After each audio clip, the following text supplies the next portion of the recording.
Frozzen, a memory of my Yorkshire childhood.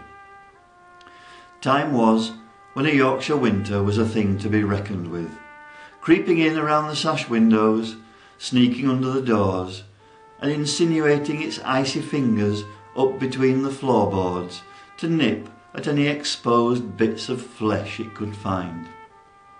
These days, in our centrally heated houses, with the double glazing sealed tight and the coal effect fire blazing away, we're able to let the winters, such as they are, slip by without a second thought.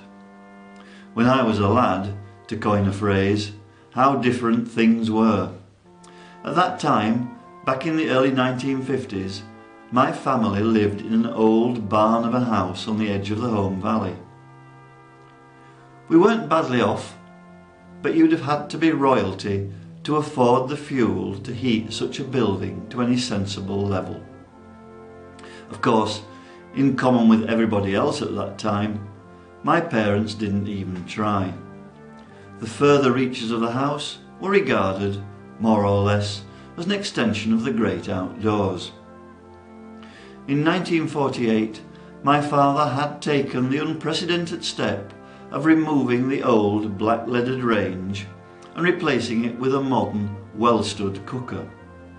At the time, this caused me some consternation, and indeed some tears, as I just couldn't see how Santa, whom I knew to be a large and jovial fellow, could possibly get down the new, narrow flue pipe. The well-stood meant that the kitchen was the only room in the house which was ever really warm in winter.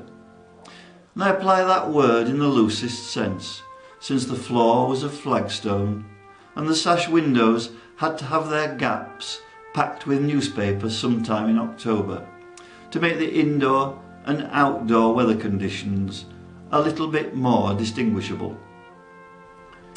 If you had to make a trip to the bathroom, it was necessary to negotiate the hall and landing, where your breath hung in the air as it does these days only at the bus stop or on the railway station platform, and to pass the doors of unused bedrooms where, if the wind was in the right direction, snow would sneak in through the newspaper packing and pile up on the inside windowsills.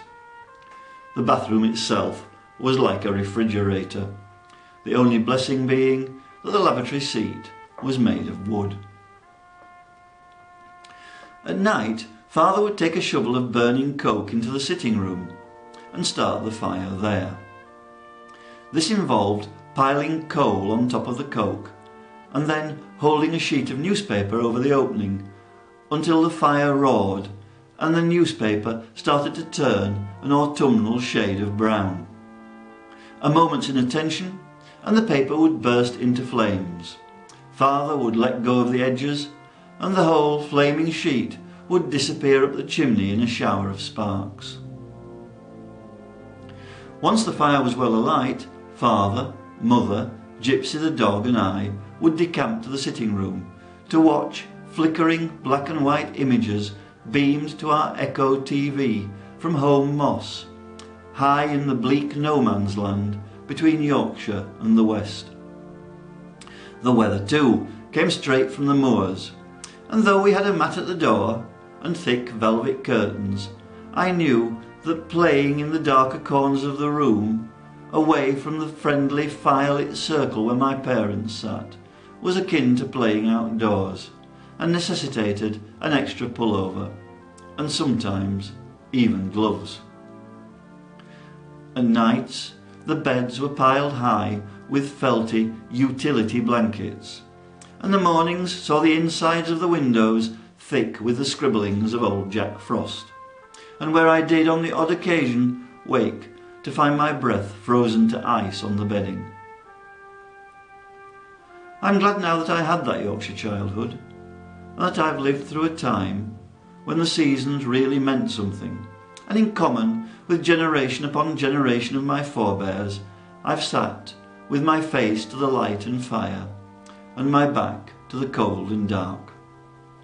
I'm glad that I've heard the weather shake the window sashes, and woken to a world blanketed in white, dragging my clothes on under the bedclothes, before rushing out to build fortresses and fantasies in the snow. I look at the present cosseted generation of youngsters, safe behind the double glazing, and wish that they could experience those cold, hard winters of my youth.